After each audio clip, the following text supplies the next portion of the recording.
So I just want to thank everyone so much for coming. I feel like New York is still kind of my hometown, even though I now have a new hometown being out in California. I spent some very formative years here, and so now I have 3 hometowns to my name: Pennsylvania, where I grew up, New York here, and then now out in California. It's so nice to see so many friendly faces here. I have some like amazing special guests in my crowd tonight. For one thing, my parents are here, so I'll be sure to give them like a big shout out during the talk. Super excited. They drove in from Pennsylvania and bore the brunt of all the traffic coming in for one night to see this very special thing. My friend Mocha happens to be here in town from California, who's one of my besties in California, so that's cool. And then all the team from Penguin is here that helped me put this book into the world, so it's so nice to have all of you guys here as well. So I'll just give you guys a little bit of background about the book. Also, my children are here, and they're going to be loud during this whole thing, so I apologize in advance for them, but they're also adorable, so whatever. So I'll give you guys a little bit of background into the book and how it came to be. Making a children's book is one of those things that I think as an illustrator and artist, people always ask you if you're going to do. Do you want me to hold you? Up. They always ask you, you always sort of assume that you're going to end up writing a children's book at some point. But I'm a very risk-averse person. Yeah, maybe go with Daddy.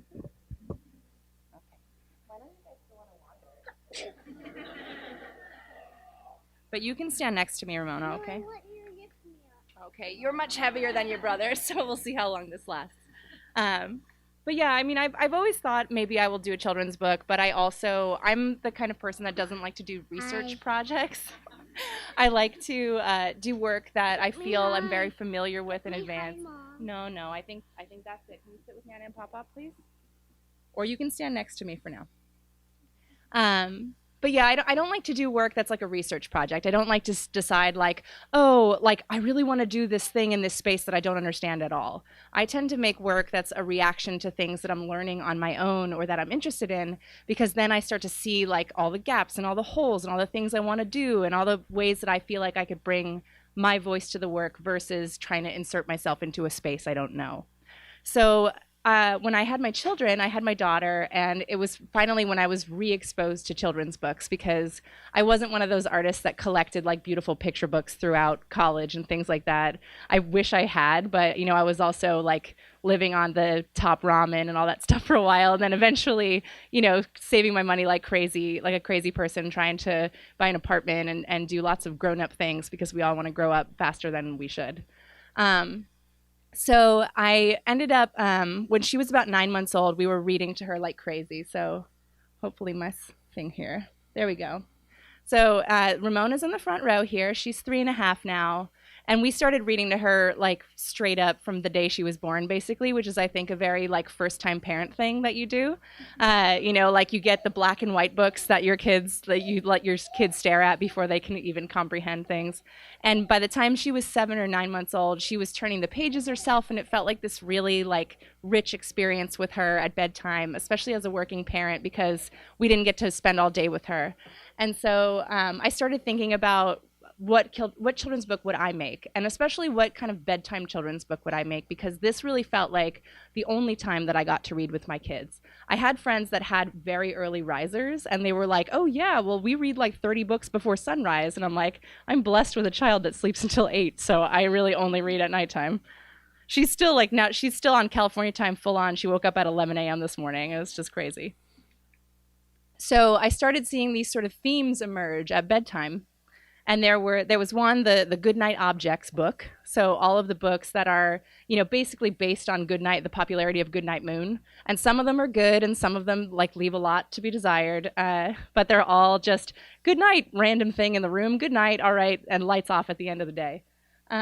Goodnight Moon is wonderful, and I feel like I drew a lot of inspiration from it in terms of the illustration. If you actually look towards the end of the book when you guys have your copies, the way that light is handled at the end, I feel like a lot of that came from like looking at Goodnight Moon and being so moved by sort of how they handle the moon coming in through the window and things like that.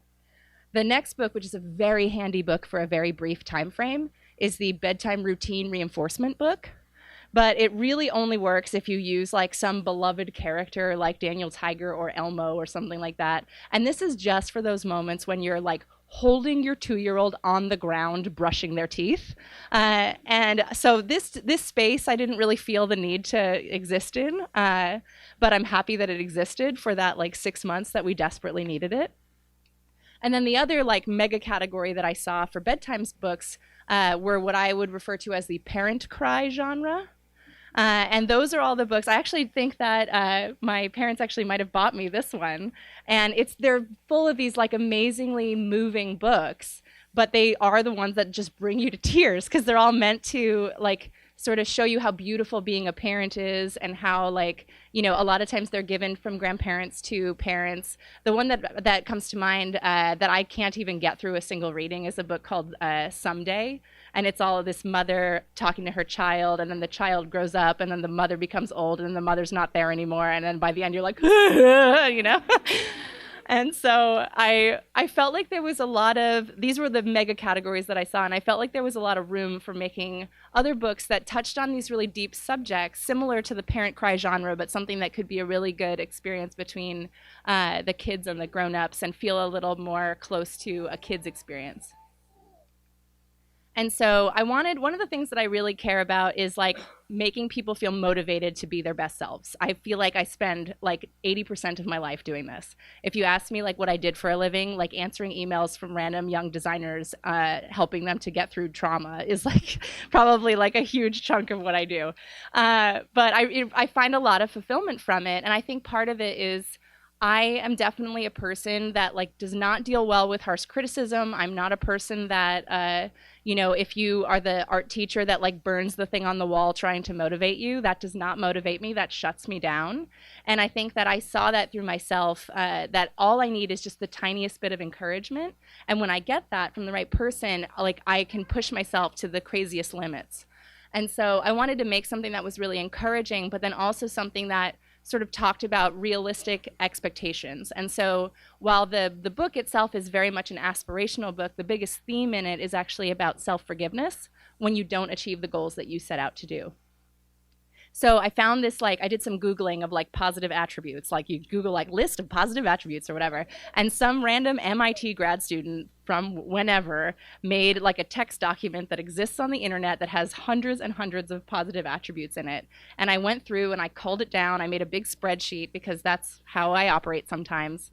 And these were the lists that I sort of brought it down to. And I, you know, was sort of like trying to figure out which are the ones that work together, which are the ones that are the sort of like easy things that you can talk to a kid about that they're going to get, that are going to like help empower that child. And so adventurous, brave, confident, creative, curious, smart, and strong were the ones that stood out to me, that really felt like the reason why I chose them is because they all sort of work together. Like you can't be brave without being a little bit adventurous or a little bit confident. And you can't be curious without, you know, being a little bit adventurous and whatnot. So they all sort of play against each other.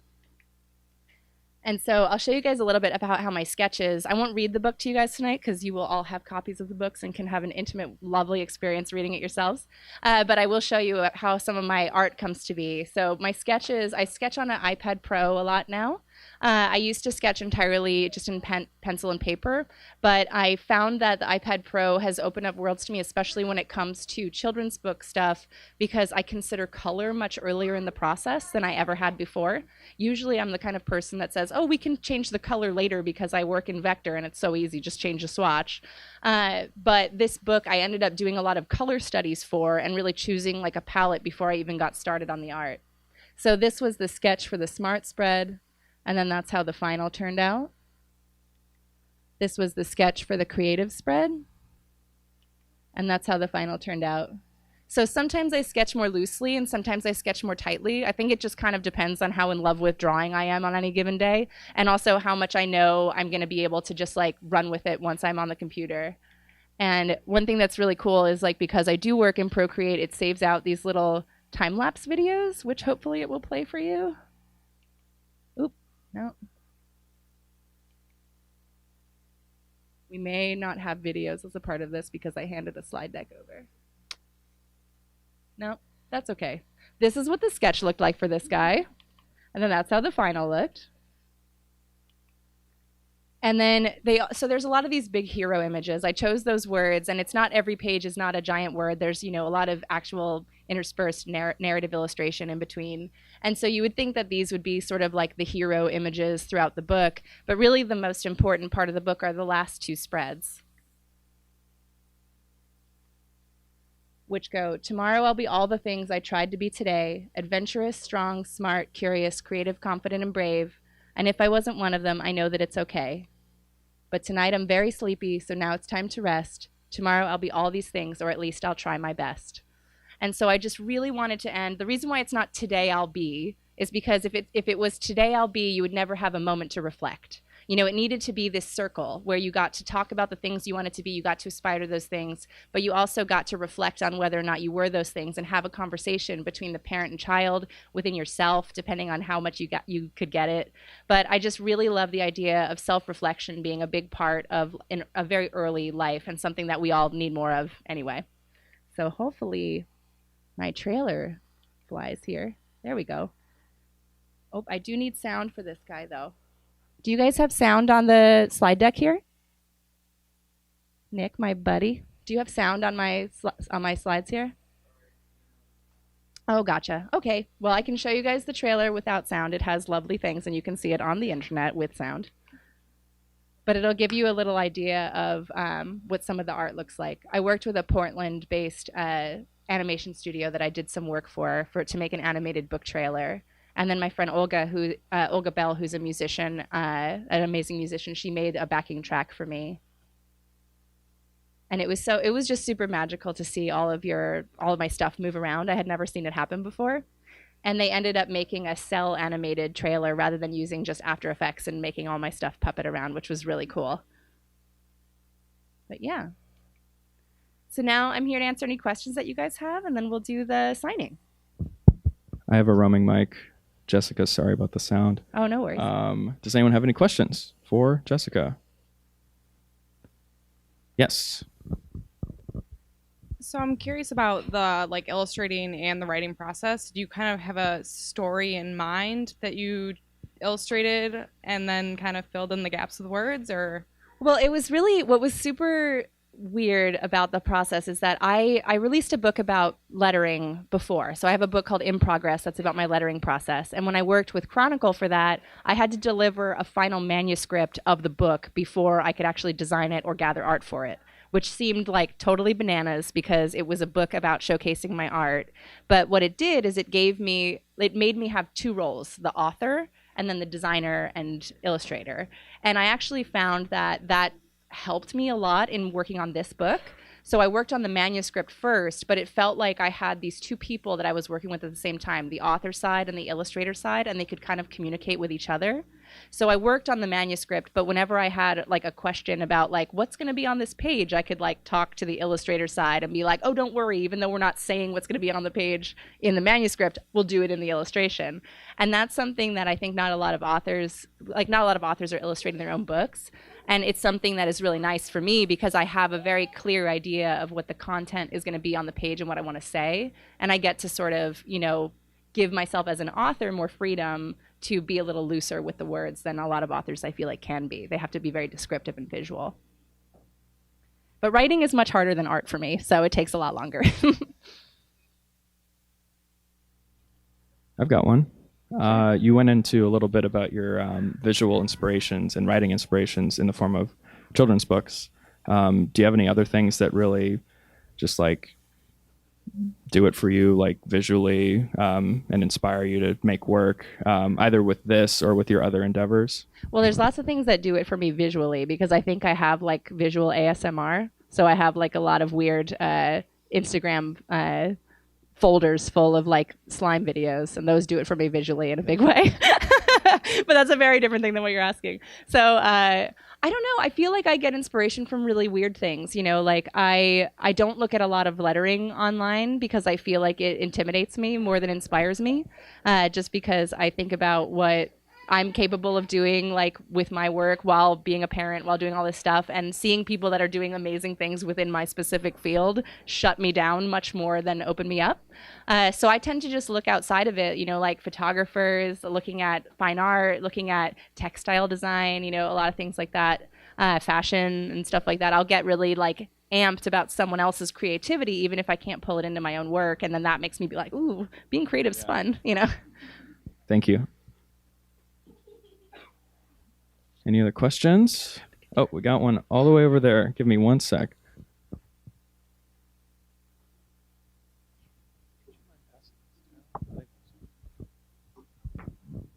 Hey. Kind of going along with that, how do you make time and headspace to do this kind of personal project, which I'm assuming is how it started? Yeah. With children and everything. So I have this idea of procrastiworking is like a big part of my life, working on the things, like always having something to bounce off of another project. So the times that I am most blocked are when I don't have enough work on my plate. And when it comes to personal projects, what ends up happening is I'll let them take over my day, like when I'm fueled to work on it, and then I push the client work to be my nighttime work. So, like, because the client work has a deadline and it has to get sent. So, like, if I push my personal projects to be in, like, my freedom time at night when I can easily fall asleep or do other things, I don't end up working on them. So I let them invade more of my day, and then the stuff that has to get done I'll do at night, because when kids go to bed at 9:30 and I'm like, the last thing I want to do is do any work, I'll be like, God, I just got to do it. And then once I'm doing it, I'm happy. It's just starting it. So yeah, I mean, that's making sure that I have enough diverse projects on my plate that I can bounce back and forth between things helps a lot. And usually, like, I need to have projects that are a mix. I can't just do one. Like this project, I'm super emotionally invested in. But if I were that level of invested in all of my projects, I would just burn out, like, immediately, because my heart would explode. So.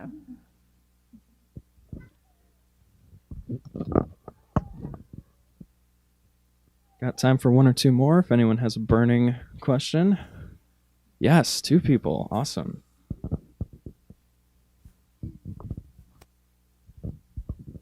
What's your biggest challenge as, like, a lettering artist or, like, a creative in general? Like, what's that, like, big hurdle that, like, is, like, really difficult to overcome? I think there's a couple things. Just always letting the outside expectations creep in is something that we all deal with. Like, whenever we feel like we're failures or anything like that, it's not about holding ourselves to our own standards. It's like what we think other people expect of us and not living to those. And I think that happens a lot, like if I spend too much time on lettering Instagram. And so trying to get over that of just like, no, I need the work that I make to be driven by me, not by other people. Because another thing with that too is if you're making work that you feel passionate about, that like is started within you instead of it being started in reaction to someone else's work, like you're always ahead of the curve. Whereas if you're doing stuff based on other people's stuff, you're always catching up, and you'll always feel like you're just catching up and a few steps behind. And I feel like the times in my career when I have like, you know, zoomed past people at certain times, it's always when I've just been like la la la la la about the world around me and just been like, I want to do a thing, and then I just like lock myself into a room for 16 hours and do it. I have the same like starting and intimidating projects stuff that other people have too. So I have to give myself prompts, like creative prompts, to just start working sometimes. Because if I have like a major deadline and I feel like deadlines can be very helpful for me, but sometimes I'll get really intimidated to start a project that I feel like is too challenging. And really, if I just go, I'm just like, oh, that wasn't that bad. I don't know what the big deal was. So how long did it take you to come up with the story, the text, and was there any difficulty throughout that period? The story itself, I probably spent two months on, something like that. And so I wrote it in, because it's rhyming stanzas, I got to sort of think about everything as like every stanza is 2 spreads. So I had to think like, okay, what do I want to be on each spread in terms of like illustration, in terms of the concept and things like that. So I addressed them all sort of individually. And at a point in the manuscript, I was even like mixing around where the stanzas were going to go, like figuring out which word was going to go where. And that made it a little bit less intimidating too, like thinking of it as like these micro poems that I could remix to be part of one larger poem. But I found that like the writing process for me was really about like letting myself rewrite it as many times as I wanted to. So when I work on it, I'll have 15 different versions of each stanza that are all like minutely different from each other, and I'll just sit with it and like figure out which one's working better. And if I'm using a rhyme in one, I have to make sure I'm not rhyming the same words in another one, which can totally change the concept of a stanza if you like just have to break a thing because you're like, I can't rhyme B twice, But yeah, it's a process. I've been reading Stephen King's On Writing, which I really recommend if you're beginning to write anything that's like not nonfiction, because it just teaches you to be more free with your writing process up front. The first third of it is autobiographical about his life, and then the second 2/3 is his ideas and thoughts on writing fiction. And it's really, really handy. It's a good book. Okay, thank you. I just wanted to ask, do you, with the iPad now, which I use a lot in my work as well, and I think about this a lot, do you still make time to draw on paper? And do you think the iPad has changed your work and the way people react to your work? I don't make as much time as I wish I did on paper, but I don't think about it until I look through my old sketchbooks and get sad about that I don't have new sketchbooks. But at the same time, I think that it has really elevated my sketching ability and has improved my relationship with clients in that way. When clients are used to seeing like crazy color comps for all of their stuff, then when they're seeing black and white pencils from an artist, they're kind of like, so yeah, I think overall it's good. I do feel like I fear when like the aliens shoot a magnet at us and all of our work goes away, but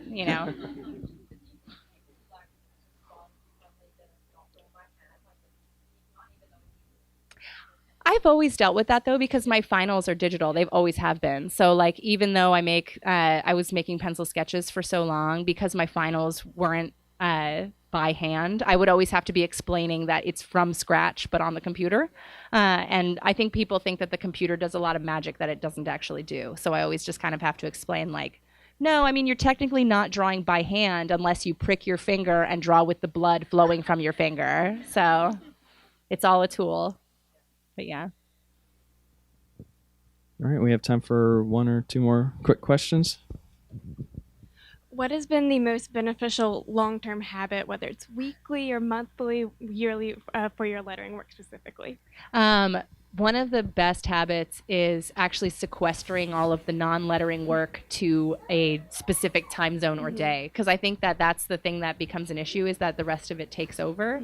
So I had this thing that I was doing for a long time. It's harder for me to do right now because I've been traveling a lot, Admin Mondays, where like I just push everything that I have to do that's not lettering work to Monday, and then I don't try and get any lettering work done on Monday at all. Like I go into the office knowing like all I'm going to do is answer emails and pay bills and do that. And it's so freeing, because it means that when I get like a file request on a Thursday, I can tell that person like, great, I'll do this on Monday. I'll make a note. And then if I don't get to it, I'm like, sorry, I didn't get to it. It must not have been a priority, But it's good. I mean, it weeds out a lot of people that are like, I need a file now immediately, when they don't actually need that. And they're like, okay, I'll wait till Monday, Yeah. Cool. If you could talk to yourself when you were like a first starting designer, what advice would you give to yourself? I feel like I benefited a lot from being like a pig-headed 22-year-old. So I don't know if I would tell myself to like be more responsible or grow up, because a lot of the things that I did were just because I was like a totally unaware like 22-year-old that was just excited to make stuff. So I think it would be hard to give advice, because I want that person that just started out to still have all of that insane enthusiasm and naivety that I had, because it's so precious. And once you lose it, once you start gaining all that knowledge, it's really hard to like be experimental and do a lot of the things that you do when you're first starting. So I think it's like, cut yourself a break for being naive. I think like it's cool to not know what you're doing, because you're going to do weird things and make mistakes that can be cool. Some mistakes aren't good, but a lot of them are. So yeah. I'm going to cry now. All right, before you cry, I want to say thank you so much.